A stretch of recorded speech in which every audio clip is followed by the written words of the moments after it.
Muy buenas tardes, amigas y amigos de Piensa Prensa. En este ciclo de entrevistas que tenemos para dar a conocer a los distintos escritores y escritoras de la editorial LOM, que es una línea editorial que nosotros seguimos, hoy nos acompaña un flamante investigador, sociólogo y académico de la Universidad de los Lagos, que es don Gonzalo de la Maza, que es autor del libro Por un Chile Diferente, Participación Popular en el Proceso Constituyente 2019-2022. Hay que aclarar que don Gonzalo fue director de la Secretaría Nacional de Participación Popular y en esa experiencia, a partir de esa experiencia, él escribió el libro que hoy nos está presentando. Muchas gracias por venir, por estar acá con nosotros. Gracias a ustedes. Un gusto estar aquí. No, el gusto es nuestro. Bueno, para comenzar a introducir sobre su libro, quisiéramos saber en qué consistió su rol como director de la Secretaría Nacional de Participación Popular. Bueno, la experiencia de la Convención Constitucional supuso desarrollar un reglamento muy ambicioso de participación popular. O sea, no se limitó la convención a la deliberación de sus integrantes, sino que estableció la necesidad de involucrar a la población, a la ciudadanía. Y para eso se constituyó una comisión de convencionales, que eran 21, que tenía a cargo seguir eso. Se elaboró un reglamento y se convocó a un conjunto de personas a formar parte voluntariamente de una secretaría que iba a implementar el reglamento. Y eso fue lo que hicimos nosotros. O sea, el grupo que trabajó desde el mes de noviembre del 21, empezó a trabajar en noviembre del 21, o sea, una vez que ya estaba el reglamento, implementamos los mecanismos de iniciativa popular de ley, o sea, de norma constitucional, los encuentros, también se hicieron encuentros, oficinas regionales territoriales, en fin, eran muchos mecanismos, digamos, que se desarrollaron durante ese tiempo como complemento al trabajo de la convención. Qué interesante, es como una especie de testimonio también de esta experiencia tan importante política que tuvimos en nuestro país. Claro, lo que pasa es que la razón por la cual incluyo esto con detalle en el libro, o sea, en el libro se pueden encontrar las cifras, digamos, cuántos, los convencionales, por ponerte un ejemplo, los convencionales tenían que hacer semanas territoriales, una vez al mes. Tenían que reportar a la Secretaría qué es lo que hacían. Bueno, los que lo hicieron, que no todos lo hicieron, no todos lo reportaron, los reportes nosotros los sistematizamos y entregamos información respecto de qué se hacía, con quiénes se juntaron, con qué tipo de grupo, de todo orden, etc. Bueno, y así con todas las demás cosas. Esa información no está disponible. Esa información fue entregada a la convención en un informe de implementación, cuando ya la convención se está terminando, y todo ese material se entregó al Archivo Nacional. Pero el Archivo Nacional no lo tiene disponible, por lo menos en formato virtual, como para que cualquier persona que quiera saber qué fue lo que pasó pueda enterarse. Y como lamentablemente, producto de que el plebiscito de salida fue de rechazo, entonces como que no hay más serie de simplificaciones respecto a lo que ahí pasó que de una conversación efectiva, cuánta gente participó, por qué lo hizo, qué resultados hubo, qué contenidos se privilegiaron, etc. Eso es parte de lo que está en el libro. Es muy relevante, muy importante lo que usted está diciendo, porque por lo general la sociedad civil no se entera de los procesos sociales y de cómo investigadores como usted, de sociólogo, entre otros, sistematizan y escriben en un libro como producto de un proceso social que la gente no sabe. Claro, y además hay que considerar que participó muchas organizaciones, o sea, muchas personas, muchas organizaciones que colaboraron. O sea, la convención se hizo en un contexto de poco apoyo. O sea, durante todo el primer periodo, en el gobierno de Sebastián Piñera, no había apoyo a la convención, al contrario, tenían que hacerlo. Era la primera vez en la historia de Chile que se hacía algo así. Y más encima se quiso hacer participativamente porque era como resultado de la movilización la convención. Bueno, eso era difícil de hacer, no era fácil. Entonces, bueno, lo que se pudo hacer es necesario, digamos, tener un aprendizaje sobre eso. Cuando te digo mucha gente, te puedo decir que las iniciativas populares de norma convocaron a prácticamente 1 millón de personas que participó apoyando alguna iniciativa. Se presentaron válidamente 2.600 iniciativas. O sea, estoy hablando de mucha gente que puso ahí su interés. Y entonces, por lo tanto, no basta con decir no, que la convención, que hubo un convencional que hizo no sé qué, o que alguno no sé qué cosa se le ocurrió. es mucho más profundo que eso. Y si no aprendemos de eso, estamos cometiendo un error. O sea, estamos perdiendo esa riqueza y nos estamos quedando con imágenes muy simplificadas. Quisiera detenerme ahí porque últimamente ha habido un manto de desprestigio de todo este proceso constituyente, y ya van 5 años más o menos y de todo este desprestigio. Es importante que las personas sepan que efectivamente todo lo que sus necesidades y todo lo que ellos querían que estuviese en la convención fue un trabajo social de parte de ustedes como científicos sociales. Si usted nos puede describir cómo fue ese proceso para que las personas se enteren. Bueno, yo creo que, mira, primero hay que considerar que es primera vez que nos planteamos hacer una constitución con un cuerpo electo. Y después lo intentamos nuevamente. El Consejo Constitucional, que tenía otro diseño, que vino después, aún así fue igualmente una asamblea electa. Eso no había pasado nunca en la historia. Entonces, que no nos haya ido bien en ninguna de las dos, no quiere decir que esto no sea una cosa importante por los aprendizajes para Chile y para otros países. Bueno, esa es una cosa. Segundo, que en ambos casos, pero especialmente en la convención, los números te indican una alta involucración de personas. Por eso el libro se plantea después, bueno, ¿y por qué entonces el proceso se rechazó? Que es una pregunta de interpretación. Pero estamos en los hechos. Lo primero son los hechos. ¿Qué fue lo que pasó? Entonces hubo bastante, a mi juicio, hubo mucha conexión entre el proceso social previo, que venía del 2011 prácticamente, que había tenido una explosión en el 2019, pero venía de antes. Nosotros sistematizamos, por ejemplo,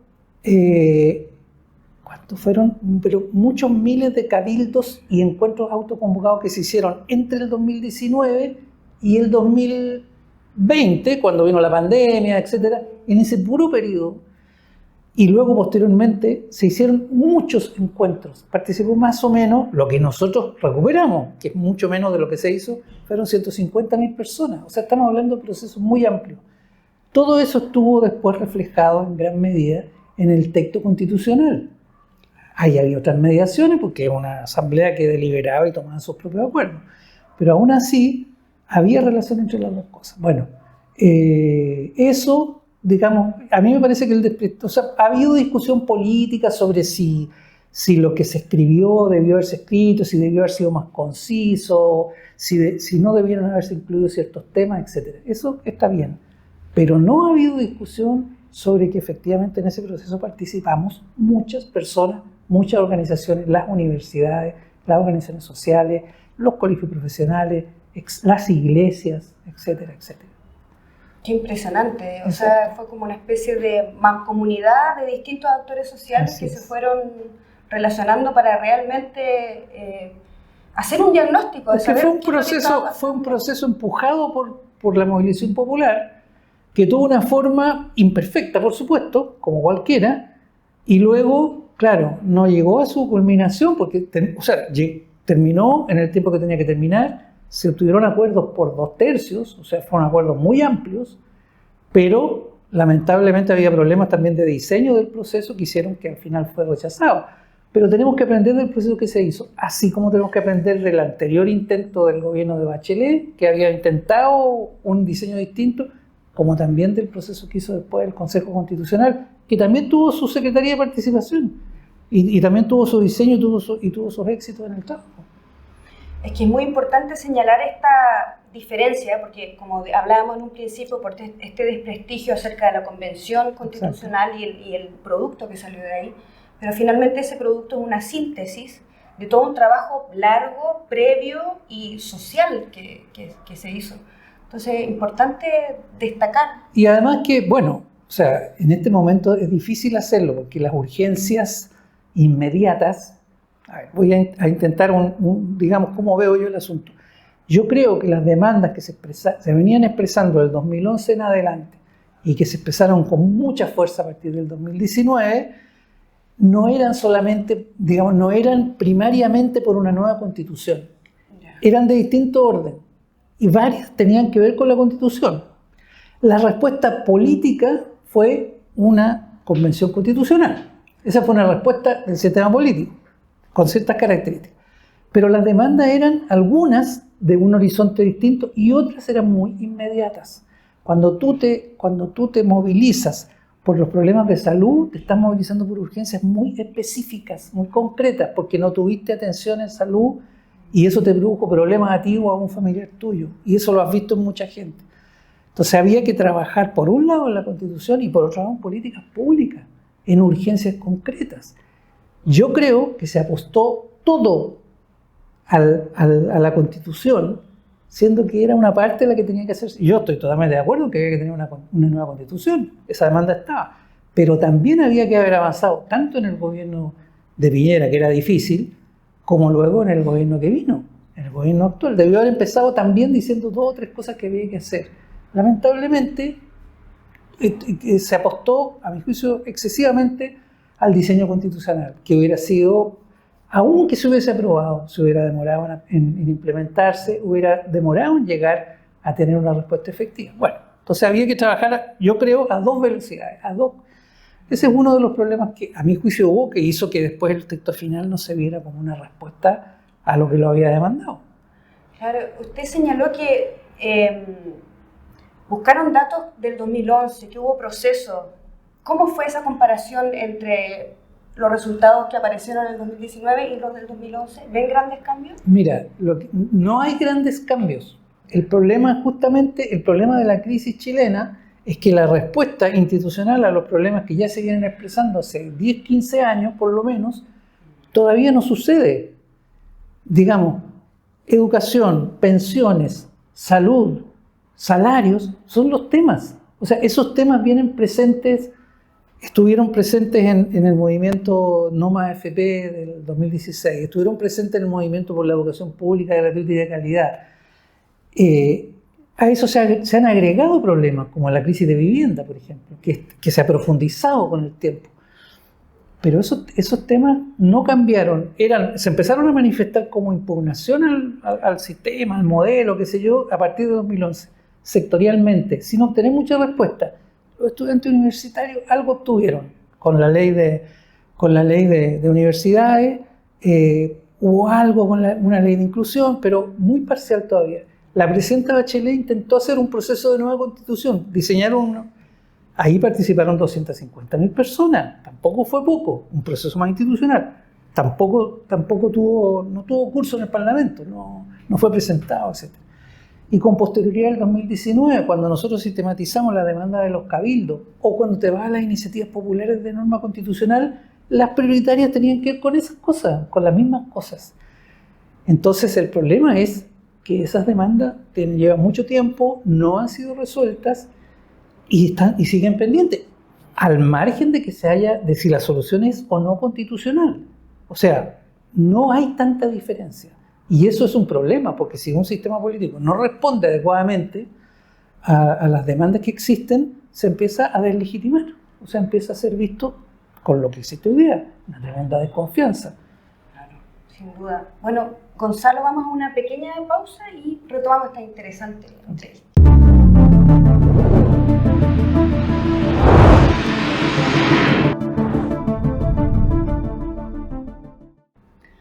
Retomamos esta interesante entrevista con don Gonzalo de la Maza, sociólogo, quien nos ha relatado todo el intenso proceso que vivió usted junto a otras personas como científicos sociales para empezar a construir esta nueva iniciativa de convención constitucional y quien trabajó intensamente y arduamente. Bueno, después de todo el diagnóstico que usted nos hizo y de toda la experiencia que nos relató, que es muy intensa, fue una especie de paréntesis, se podría decir, ¿qué cree usted como sociólogo que nos pasó como sociedad? ¿Qué fue lo que pasó? ¿Por qué se perdió tanto? O sea, no solo fue el proceso de convención constitucional, o sea, todos los años anteriores en que usted nos relataba de esta investigación social, de este diagnóstico participativo que se hizo. ¿Qué fue lo que pasó para que volviéramos a cero? Lo que pasa es que, bueno, primero yo señalaba, es muy importante no simplificar los procesos complejos. Entonces diría, cosas que son importantes. Cuando tú ingresas con una demanda social a la arena institucional, que fue lo que pasó, vamos a hacer una constitución, la vamos a hacer ya no, digamos, así como a través de la iniciativa, sino que vamos a volcar esa iniciativa en normas, con procedimientos, con tiempo, etc. te enfrentas con las reglas. En este caso hubo una regla que fue extraordinariamente dañina y un poco contradictoria con el proceso, que fue pasar del voto voluntario al voto obligatorio. El voto voluntario se había instaurado, erróneamente a mi juicio, en el 2012. Eso hizo que disminuyera la participación electoral y por lo tanto el involucramiento de las personas en las elecciones.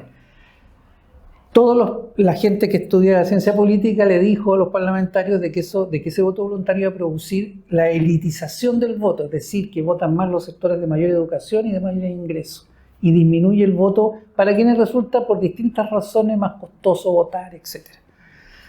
Entonces eso nos condujo a que en el plebiscito de entrada, es decir, los que nos movilizamos para decir queremos una nueva constitución, y el 80% dijimos sí la queremos, era la mitad de los que votó al final. Cuando luego hubo una elección de las y los convencionales, votó el 43% del padrón. O sea, disminuyó todavía más. Era un número importante, pero era un número que no era la mayoría. Si se hubiese mantenido el mismo tipo de votación, quienes nos pronunciamos y luego elegimos, después hubiéramos votado y probablemente se hubiera aprobado el texto. No ocurrió así porque se consideró que era necesario validar la nueva constitución con una votación. Pero ese voto obligatorio significó incluir 5 millones de personas más que no se habían, por distintas razones, no se habían interesado o involucrado en el proceso y muy probablemente tampoco habían participado de las manifestaciones que antecedieron a esto. Fue mucha gente la que participó, pero eso no quiere decir que sea en ese universo nuevo. Entonces yo a eso le llamo un universo electoral ampliado.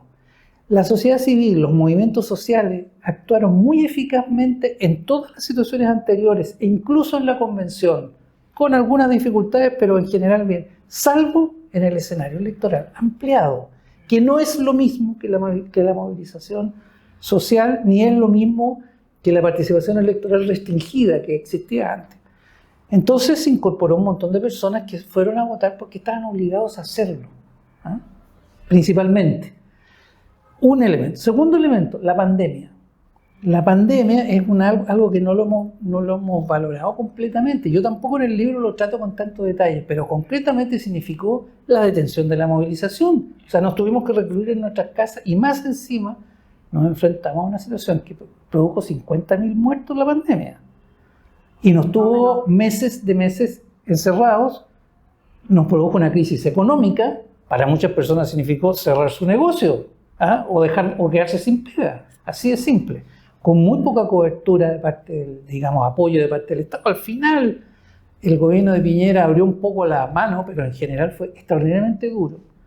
Y a eso se agregó una crisis que también tiene que ver con la pandemia a nivel general, que es una crisis de seguridad, ¿no? Que es esta percepción de que intensificación de la migración acelerada, o sea, una desarticulación de la sociedad muy, muy, muy compleja. Entonces la pandemia más estos cambios produjo que la agenda cambió también un poco.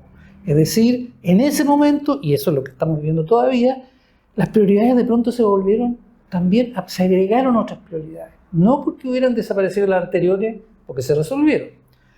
Y agreguemos en la parte que toca a cómo se hizo esto, cómo se llevó adelante la convención, el hecho de que yo digo, las convencionales y los convencionales se dedicaron, pero con un compromiso impresionante a su electorado, a quienes los habían elegido. O sea, lo que ellos aprobaron y ellas aprobaron era aquello que le estaban mandatados, o sea, cumplieron el rol de representante.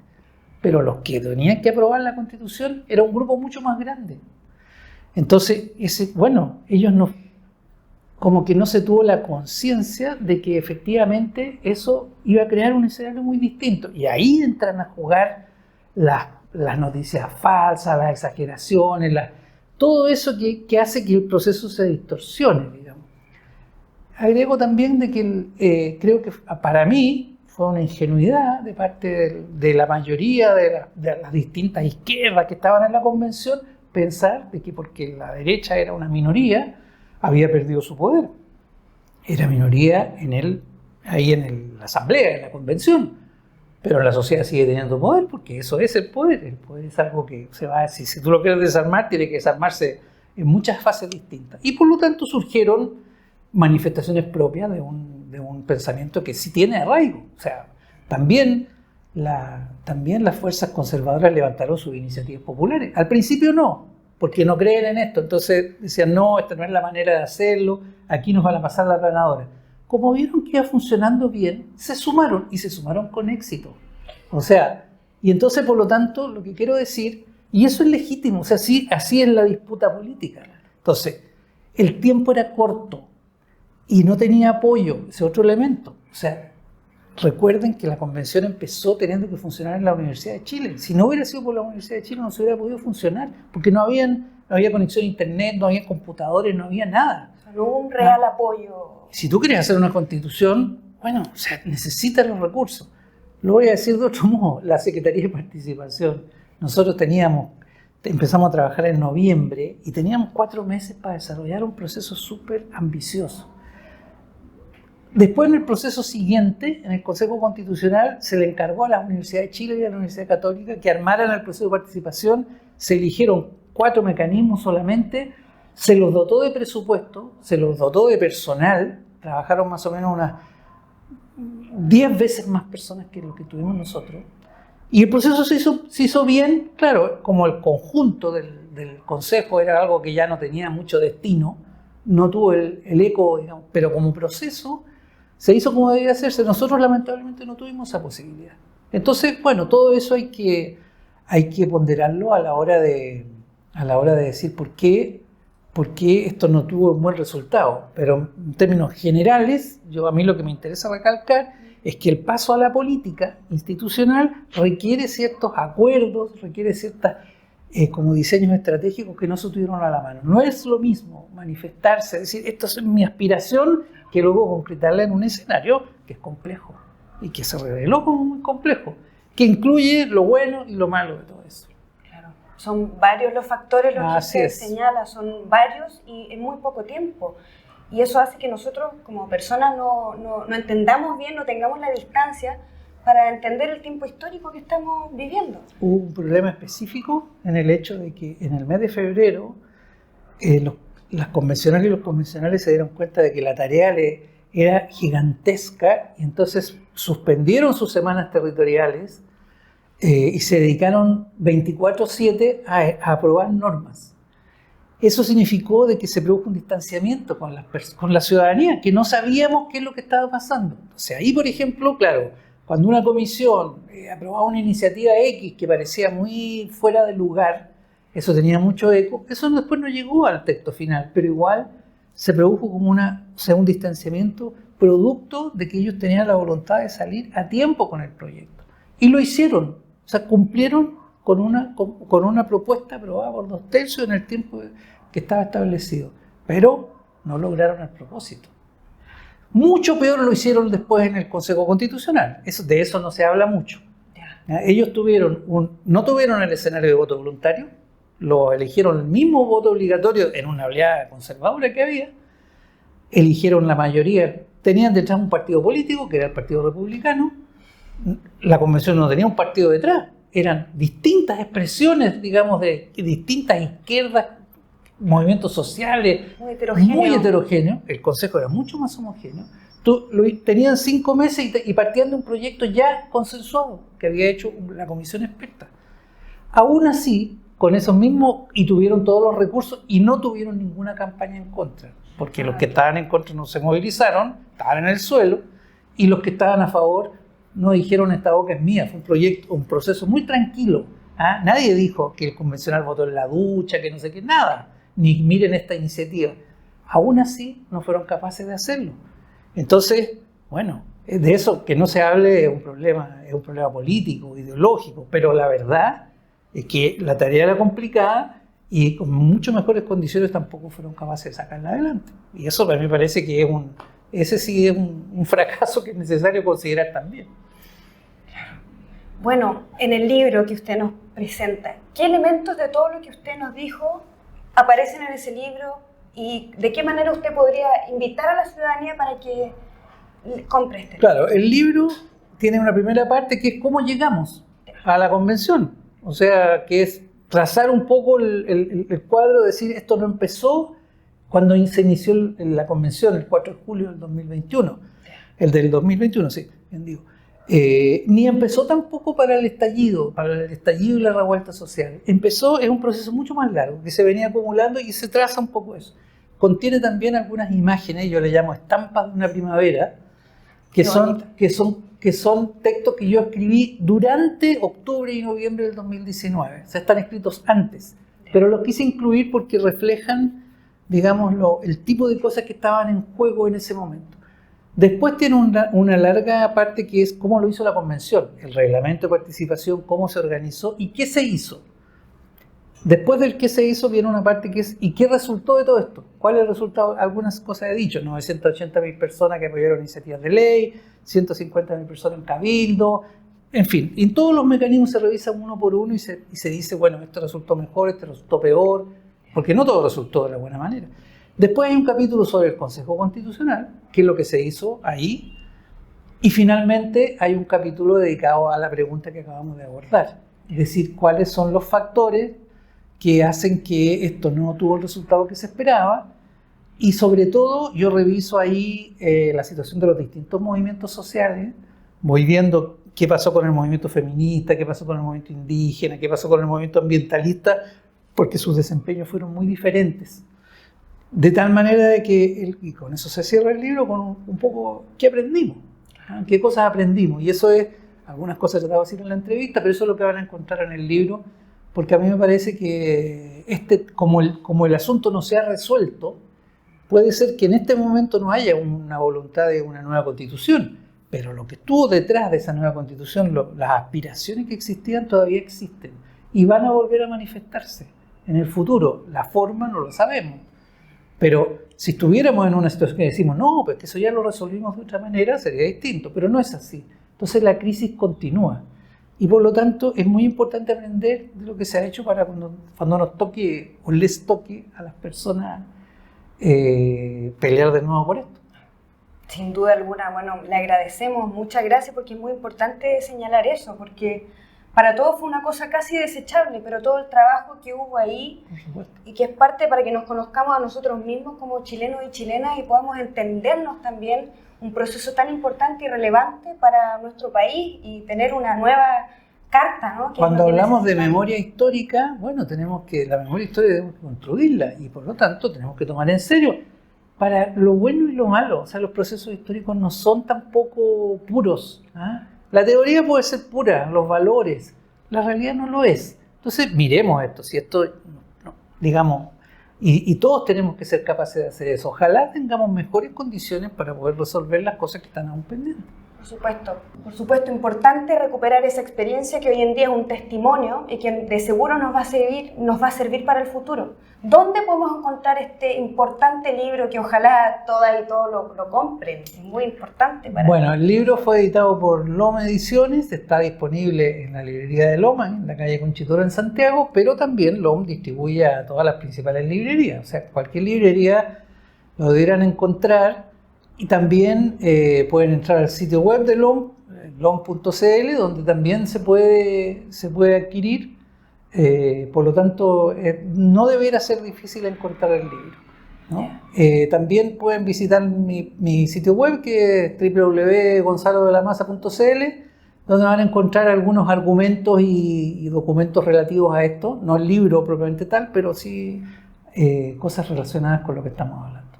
Bueno, muchas gracias, le reiteramos los agradecimientos, su presencia aquí, esta tremenda charla que nos dio y lo esperamos para alguna otra ocasión para que nos sigamos hablando de estos temas tan importantes. Con mucho gusto. Bueno, amigas y amigos, ya sabe, compre el libro, vea nuestras entrevistas, comparta, difunda y apóyenos.